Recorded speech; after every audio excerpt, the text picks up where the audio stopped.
Hello guys, welcome back to another short video discussion. Very good evening to all of you. कैसे हो आप सब? तो चलो फटाफट कवर अप करते हैं। आज हम इस वीडियो में बात करने वाले हैं जोमेटो के बारे में। यस, इस आज के दिन देखो ये कंपनी अच्छा खासा सेलिंग क्या है, 4% के ऊपर की सेलिंग ये दिखाकर बैठे। उसके पीछे का रीजन क्या है, कुछ पॉजिटिव कुछ नेगेटिव न्यूज़ को भी लेकर कवर अप किए हैं। काफ़ी सारे स्टॉक को इस वीडियो में कवर अप करने वाले हैं, तो लास्ट तक देख लीजिएगा। काफ़ी ज़्यादा इंपॉर्टेंट वीडियो रहने वाला है, ठीक है। तो फर्स्ट टाइम आए हो चैनल पे तो लाइक एंड सब्सक्राइब कर देना। सब्सक्राइब कर रहे हो तो बेल आइकन ऑल जरूर क्लिक कर देना, क्योंकि बहुत ज़्यादा कमेंट आता है सर आपके नोटिफिकेशंस नहीं आते हैं, वीडियोस जो है उसके हमें नोटिफिकेशंस नहीं मिलते हैं। तो आप एक बार चेक कर लेना सब्सक्राइब का, और एक बार बेल आइकन ऑल का भी एक बार जरूर चेक कर लीजिएगा, ठीक है। काफ़ी सारे वीडियोस पब्लिश है, जाके आप चेकआउट कर सकते हैं। आज के दिन जो सबसे बड़ा सेलिंग पॉइंट का ट्रिगर बना वो था शेयर होल्डिंग पैटर्न। यस, आज के दिन सितंबर मंथ का देखोगे शेयर होल्डिंग का पैटर्न अपडेटेड हुआ है, और सबसे ज़्यादा एफआईएस की होल्डिंग हुआ करती थी। उन्होंने अपना एफआईएस के होल्डिंग का अच्छा खासा बिकवाली करते हुए दिखा है। लगभग 1.5% से ऊपर की सेलिंग किया है उन्होंने, तो इसलिए इसमें बिकवाली होते हुए दिखी। बट पॉजिटिव न्यूज़ क्या कि डीआईएस ने इसमें अच्छा खासा बाइंग भी किया है। जितने एफआईएस ने सेलिंग किया है उससे उसी के आसपास जो है डीआईएस ने भी इसमें खरीदारी करते हुए मिल गया है। तो ये एक अच्छी बात है। हम जैसे रिटेलर्स भी इसमें थोड़े से अपने योगदान बढ़ाते हुए, मतलब हम भी थोड़े से बाइंग करते हुए दिख गए। बट फॉरेन इंस्टीट्यूशन का कम होना ये एक नेगेटिव न्यूज़ था, इस वजह से इसमें मेजर सेलिंग आया है, ठीक है। अब हम बात कर लेते हैं पॉजिटिव न्यूज़ का, क्योंकि ये स्टॉक अगर लॉन्ग रन के हिसाब से देख रहे हो, स्टॉक प्यारा है, आपको बाइंग ऑन डिप का अपॉर्चुनिटी दे रहा है। चाहो तो इसको प्लान ऑफ एक्शन में रख सकते हो, क्योंकि 250 240 का जो लेवल है वो बहुत इंपॉर्टेंट इसके सपोर्ट जोन में बन रहा है। तो पॉजिटिव न्यूज़ की बात करें तो जोमेटो का जो शेयर है वो फंड रेज करने की बातचीत करे, कंसीडर करने वाले आने वाले टाइम फ्रेम में वो क्यूआईपी के जरिए फंड रेज करेंगे, ठीक है। फंड रेज क्या होता है, तो पैसे के जमा करेंगे। वो क्यूआईपी मतलब क्या होता है, तो क्वालिफाइड इंस्टीट्यूशनल प्लेसमेंट। इसके थ्रू वो क्यूआईपी के जरिए वो पैसे को अपने आप को रेज करेंगे, मतलब क्या, अपने बिजनेस को एक्सपेंड करेंगे, या जो लोन्स है या जो भी चीज़ें हैं उसके लिए वो पैसा रेज करेंगे। जो कि 22 अक्टूबर को जो है बोर्ड मीटिंग होते हुए दिख रहा है, जिसमें वो प्लान करेंगे इस चीज़ को रेज करने का, जो कि सबसे अच्छी बात है। अगर कोई कंपनी कोई बोल रही है कि हम पैसा रेज कर रहे हैं, वो भी क्यूआईपी, और बोर्ड मीटिंग कंप्लीट होने के बाद यानी 22 को कंप्लीट होने के बाद वो आके बोलते हैं, मतलब उन्होंने अगर नोटिफिकेशन दे दिया या फिर बीएसई एनएसई की वेबसाइट पर अपडेट कर दिया कि हम जो है कैपेक्स करने वाले हैं, या फिर बिजनेस एक्सपेंड करेंगे, कोई सब्सिडरी कंपनी को खरीदेंगे, या फिर जो हमारा लोन है उसको हम क्लियर आउट करेंगे, ये जितने भी न्यूज़ आएंगे ये सब पॉजिटिव होता है, ठीक है। अगर वो बोल दिए कि नहीं, हम ये चीज़ नहीं करके, हम जो भी मेरे पुराने एंकर इन्वेस्टर्स हैं या पुराने इन्वेस्टर, हम उनको पैसा दे के उनको क्लियर आउट कर रहे हैं, या फिर अपने स्टॉक को कुछ और भी कोई बिजनेस का प्लान करेंगे, तो थोड़ा सा नेगेटिव जो है इसमें सिनारियो बन जाएगा। लॉन्ग रन के हिसाब से देख रहे हो, जब तक स्विगी इसमें लिस्टेड नहीं है, इस कंपनी में आप बने रह सकते हो, आराम से आपको पैसा बनाते हुए दिख जाएगा। कमाल की कंपनी है। अगर आपके पास स्टॉक है जरूर कमेंट बॉक्स में बताना, ठीक है। अभी तक कंटेंट एंजॉय किए हो तो प्लीज़ लाइक एंड सब्सक्राइब बिल्कुल कर देना, ताकि मेरे वीडियोस आप तक रीच आउट हो पाए। बीईएल की बात कर लेते हैं। यस, ये तो विन विन सिचुएशन है। इस स्टॉक को मैंने मल्टीपल टाइम बोला है, बीईएल आपके पास है, टेंशन वाली बात नहीं है। बहुत पॉजिटिव सेंटीमेंट में ये स्टॉक मोमेंटम कर रहा है। अब चाहो तो इसको लॉन्ग रन के हिसाब से बिल्कुल बनाए रखना। हाँ, नो डाउट, जिसने अभी जस्ट 2-4 मंथ पहले खरीदा है उनके हिसाब से देखोगे तो फ्लैट परफॉर्मेंस दिया हुआ। लगभग अगर किसी ने जुलाई मंथ में खरीदा होगा तो उसका पोर्टफोलियो रेड होगा 10% से लेके 20% के बीच में। बट लॉन्ग रन के हिसाब से बना रहे हो तो इस स्टॉक में विन विन सिचुएशन है।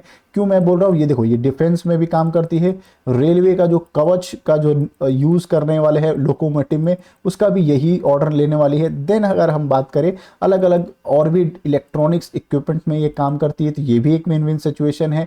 फिर अगर बात करें रिपेयरिंग एंड मेंटेनेंस का भी इसको ऑर्डर्स मिलते हैं, रडार्स के भी ऑर्डर्स मिलते हैं। तो इस हिसाब से अगर देखोगे इस स्टॉक को आप अपने पोर्टफोलियो में कंसीडर कर सकते हो। कोई डायरेक्टली रिकमेंडेशन नहीं है, आप चाहो तो इसको स्टडी पर्पस के लिए देख सकते हो। Second and the most important क्या होता है, निफ्टी 50 में इसका एड ऑन होना। निफ्टी 50 में ये एड ऑन हो चुका है, तो जिस हिसाब से निफ्टी 50 चलेगा उसी हिसाब से इसका भी ऑलमोस्ट चार्ट पैटर्न होते हुए दिखेगा। क्योंकि अगर किसी दिन निफ्टी 50 डाउन है बट कोई बहुत पॉजिटिव ऑर्डर मिलेगा तो ये स्टॉक भी रॉकेट बनते हुए मिल जाएगा। सबसे ज्यादा आपको इंपॉर्टेंट डेट क्या याद रखना है, 25 अक्टूबर। यस, 25 अक्टूबर आपको याद रखना है, इस दिन इसका Q2 का जो है रिजल्ट आने वाला है। रिजल्ट खराब आएगा, इसमें प्रॉफिट बुकिंग कंटिन्यू हो जाएगा, तो आराम से इसमें प्रॉफिट बुकिंग चल जाएगा, क्योंकि ये कंसोलिडेशन फेज में आ चुका है। अगर वहां से 260 का जो लेवल है अगर ये टूटता है तो प्रॉफिट बुकिंग बिल्कुल बनते हुए इस स्टॉक में आप देख सकते हो। तो Q2 के रिजल्ट के लिए आप अगर मेरे साथ कनेक्ट होना चाहते हो तो आप बिल्कुल आप चैनल को सब्सक्राइब बिल्कुल कर दीजिएगा, ठीक है। चलो नेक्स्ट टॉपिक की बात करें, टीटागढ़ रेल सिस्टम। यस, कमाल का ये स्टॉक है, लास्ट 5 ईयर में देखोगे 2,500 3,000% का रिटर्न देके बैठी हुई है। बाइंग ऑन डिप का भी ये लाइव मार्केट मैं करता हूं, मतलब लाइव मार्केट जब भी सुबह होता है, सुबह हम लाइव सेशन करते हैं, ड्यूरिंग द मार्केट जब ओपन रहता है हम लाइव वीडियो ओपन करते हैं, उसमें आपसे डिस्कशन भी करते हैं, काफ़ी स्टॉक्स के आपके इंटरेक्शंस भी होते हैं। उसमें भी इस स्टॉक को आपने जरूर देखा होगा, बहुत बार बाइंग ऑन डिप का डिस्कशन हुआ है। इस स्टॉक को लॉन्ग रन के हिसाब से जरूर देख सकते हो। हालांकि इस स्टॉक का पॉजिटिव मोमेंटम बनाने का सबसे बड़ा श्रेय किसको जाता है, तो मॉर्गन स्टैनली को जाता है। इसके पीछे का रीजन क्या है, तो मॉर्गन स्टैनली ने क्या क्या है, 85.5 करोड़ का इसमें इन्वेस्टमेंट किया है। इन्वेस्टमेंट मतलब क्या होता है, स्टेक को बाय किया, मतलब क्या है 0.57% जो अपना स्टेक था बल्क डील के थ्रू वो खरीदते हुए दिखे हैं। कितने शेयर उन्होंने खरीदा है, तो लगभग आप देखोगे 7.63 लाख शेयर उन्होंने इस कंपनी का भी हाल फिलहाल खरीदा है। जो प्राइस पे वो खरीदा है वो 1120 रुपए के आसपास खरीदा है। तो अब कमाल की बात है, बड़े बड़े FIS अगर इसमें एंटर कर रहे हैं तो जाहिर सी बात है मोमेंटम कंटिन्यू होते हुए मिल जाएगा। तो चाहो तो इस स्टॉक को भी आप रडार पे रख सकते हो, लॉन्ग टर्म का प्लान ऑफ एक्शन कर सकते हो। जियोफिन आज के दिन सभी के रडार पर रहना चाहिए, क्यों, क्योंकि आज इसका है Q2 का रिजल्ट। मार्केट क्लोज हो जाने के बाद Q2 का अगर इसका रिजल्ट आता है तो मैं भी आपको पब्लिश करते हुए मिल जाऊंगा। Q2 का रिजल्ट में मेजर हम लोग फोकस क्या करते हैं, इसका मार्केट का एस्टिमेशन, रेवेन्यू को देखते हैं, फिर ग्रोथ देखते हैं, पैट देखते हैं। बहुत इंपॉर्टेंट आता है प्रॉफिट आफ्टर टैक्स, क्योंकि ये जो अभी स्टॉक है अभी बहुत सारे वादे करके बैठा। वादा मतलब क्या, हम ये करेंगे, म्यूचुअल फंड में जाएंगे, लोन्स के बिजनेस में जाएंगे, ऐप भी लॉन्च कर रखा है, बहुत सारे बिजनेस को अपने चीजों को अनाउंसमेंट कर रखा है। अनाउंसमेंट किया, अभी तक पोर्टल पे आते हुए नहीं दिखा, मतलब क्या एक जमीनी स्तर पे आते हुए नहीं दिखा है।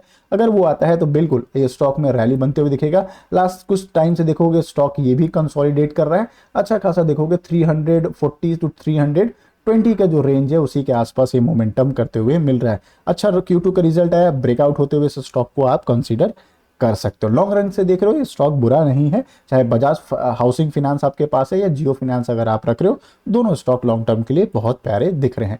HAL की बात कर लेते हैं, विन विन सिचुएशन HAL की भी बात कर लेते हैं। इसके पीछे का रीजन क्या है, तो मोनोपोली स्टॉक है। आप मेरे वीडियोस में जरूर देखते होंगे, हमेशा इस स्टॉक को मैं मोनोपोली बोलता हूं। इसके पीछे का रीजन क्या है कि तेजस एयरक्राफ्ट की अगर रिक्वायरमेंट होगी यही कंपनी फुलफिल करते हुए दिखेगी। लाइट हेलीकॉप्टर की होगी, मतलब लाइट कॉम्बैक्ट हेलीकॉप्टर की रिक्वायरमेंट होगी, यही फुलफिल करेगी। देन अगर बात करें कि ट्रेनिंग एयरक्राफ्ट की भी जरूरत होगी, यही। इन सारे के मेंटेनेंस की बात करें तो यही कंपनी प्रोवाइड करेगी। तो काफी लॉन्ग एंड वाइड इनका बिजनेस एक्सटेंड है, तो आप इस स्टॉक को बिल्कुल रडार पे रख सकते हो। क्यों, क्योंकि डिफेंस सेक्टर को कोई भी कंट्री, अभी जो वॉर का सिचुएशन चल रहा है या फिर बाउंड्री डिस्प्यूट चल रहा है, इन सारे चीज को अगर कंसीडर करोगे तो लॉन्ग टर्म के लिए अगर आप देख रहे हो 1 साल 2 साल 4 साल 5 साल, तो बिल्कुल ये सारे स्टॉक को, चाहे MDL की बात करें, इसमें तो स्टॉक स्प्लिट का भी जो है बोर्ड मीटिंग होने वाला है, उसमें कंसीडर किया जाएगा, उसकी भी बातचीत चल रही है। देन BEL की बात कर लेते हैं, विन विन सिचुएशन किसका बनते हुए दिखेगा, तो भारत डायनेमिक के बनते हुए दिखेगा। ये भी स्टॉक बहुत प्यारा है, तो लॉन्ग रन के हिसाब से देख रहे हो Bharat dynamic win win situation क्यों है। देखो भारत डायनेमिक क्या बनाता है, ये जो बनाती है ये बनाती है हमारा प्यारा मिसाइल, ये ठीक है, मिसाइल ये बनाती है। मिसाइल्स बनाती है तो चाहे आर्मी की रिक्वायरमेंट हो, हेलीकॉप्टर्स में रिक्वायरमेंट हो, तेजस में रिक्वायरमेंट हो, सबमरीन में रिक्वायरमेंट हो, एयरक्राफ्ट कैरियर के आसपास के वॉरशिप में रिक्वायरमेंट हो, तो BDL क्या है, मिसाइल्स बनाती है। तो सभी ना सभी चीज को इनको कहीं ना कहीं अल्टरनेटिव ऑर्डर मिलते हुए इसको दिख जाएगा। तो इस वजह से कह रहा हूँ HAL को आप रडार पर रख सकते हो, BDL को रख सकते हो, MDL को भी आप रडार पे रख सकते हो, ठीक है। अब बात कर लेते हैं इसका Q2 का रिजल्ट जो आने वाला, क्या क्या एक्सपेक्टेशन है। तो Q2 का रिजल्ट को अगर कंसीडर करें, HAL को लेकर थोड़ा सा पॉजिटिव मोमेंटम बन के सामने आ रहा है। अगर quarter and quarter year on year revenue के बात करें 37% का जंप होगा, ईयर ऑन ईयर 6% का, और लगभग 60,000 करोड़ के आसपास इनका रेवेन्यू बनते हुए दिखेगा, और पैट में भी जंप होते हुए दिखेगा। ईयर ऑन ईयर 9.3 और क्वार्टर एंड क्वार्टर डाउनफॉल होते हुए दिखेगा, बट ओवरऑल देखोगे 13,500 करोड़ के आसपास इनको प्रॉफिट बनते हुए दिखेगा। एबिटा की भी बात कर लेते हैं, इसमें भी आपको ग्रोथ ग्रोथ होते हुए दिखेगा। ऑर्डर बुक बहुत शानदार है। अगर आप बात करें HAL का, लॉन्ग टर्म के पर्सपेक्टिव से उस स्टॉक में बने रह सकते हो। आई होप मेरे एनालिसिस अच्छे लग रहे हैं। लाइक एंड सब्सक्राइब कर देना। MDL में जो स्टॉक स्प्लिट होने वाला है, कोचिंग शिपयार्ड या फिर GRSE, उसका वीडियो मैं आई बटन में दे दूंगा, या फिर अभी जस्ट पब्लिश होगा, आप जाके चेकआउट कर सकते हो। Bye bye.